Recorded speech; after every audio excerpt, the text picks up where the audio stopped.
Chers amis, ce soir, peut-être certains se posent la question, mais qu'est-ce que cette réinscription a à voir avec les élections présidentielles qui vont avoir lieu dans les 48 heures?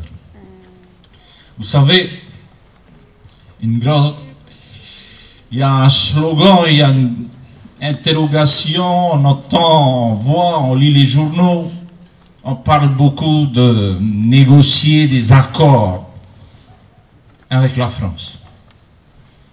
Nous disons qu'il y a un préalable à tout ça.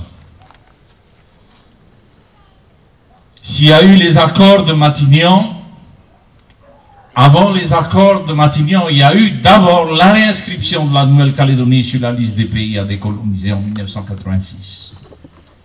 Et les accords de Matignon sont arrivés en 1988. C'est nous qui avons fait ce travail-là. Et la paix est revenue en Nouvelle-Calédonie. Si nous voulons mettre en place un cadre qu'il faut, que le président élu de la République française soit de droite ou de gauche, ces accords tiendront la route. Il y aura un cadre qui aura été mis en place et personne ne pourra y toucher. C'est ce qui se passe actuellement en Nouvelle-Calédonie. Depuis 1988, la France a été gouvernée par la gauche et la droite. Mais les accords ont été respectés. C'est tout ce que nous souhaitons. Et nous allons tous travailler ensemble pour faire avancer notre beau pays. Quoi de mal à tout ça? Mais il faudra en même temps réfléchir au contenu de ces accords. Bien sûr qu'il y a l'aspect social, l'aspect économique et le développement durable. Qu'est-ce que cela veut dire? Depuis tant d'années, depuis plusieurs décennies, on a fait du développement dans ce pays, mais à l'emporte-pièce, je dirais. Il n'y a jamais eu un programme digne de ce nom pour savoir où est-ce que nous allons. Vous savez, ce que font les Chinois aujourd'hui, le gouvernement chinois, c'est un programme qui a été cogité il y a 30 ans de ça. Et ils savent exactement dans 30 ans qu'est-ce qu'ils vont faire. Et c'est comme ça qu'on doit gérer un pays. Et non pas au gré du vent, comme nous l'avons vécu depuis tant d'années. Il y a tant de projets en face de nous. Bon, j'entends dire également l'urgence, c'est l'emploi, trouver du travail. Mais bien sûr, c'est ce que nous faisons tous les jours. Cet après-midi, ce matin, j'étais à Punavia pour voir un projet qui va bientôt, j'espère, sortir de terre. Mais on attend que juridiquement, administrativement, ce dossier soit bouclé.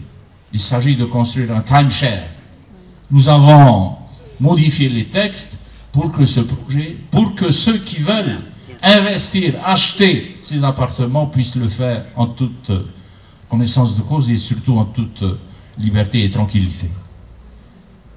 Mais ça n'a jamais été fait depuis tant d'années. Jamais, jamais, jamais. Et nous disons que nous avons besoin de milliers de chambres dans ce pays. On me dira, les hôtels sont vides. Moi je vous dis, si nous voulons aller plus loin, disons, naviguer à une vitesse de croisière, il nous faut plusieurs milliers de chambres ici. Dont le timeshare. M. Faleta qui est ici ce soir, c'est bien ce que c'est.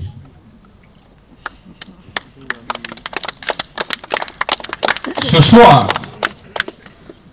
mon dernier rendez-vous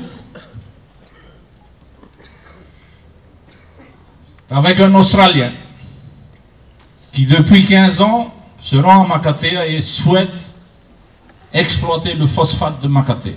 Peut-être que j'irai avec lui à Makatea lundi. Ce sont des connaisseurs, des gens du métier qui savent ce qu'ils veulent. Donc ça va créer des emplois. C'est ce que nous faisons tous les jours. C'est notre souci au niveau du gouvernement de notre pays, de l'Assemblée territoriale. Pas de leçon à recevoir de qui que ce soit. En tant que maire de la commune de Faa, c'est ce que j'essaye de faire tous les jours avec les demandeurs d'emploi. Mais Il n'y a pas que nous qui pouvons créer des emplois. Chacun d'entre nous également doit réfléchir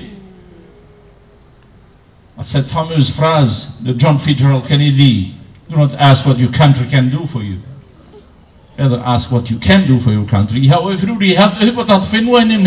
No.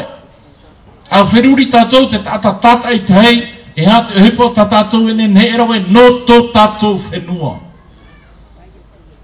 I hatatou, i ono, e rimiteria.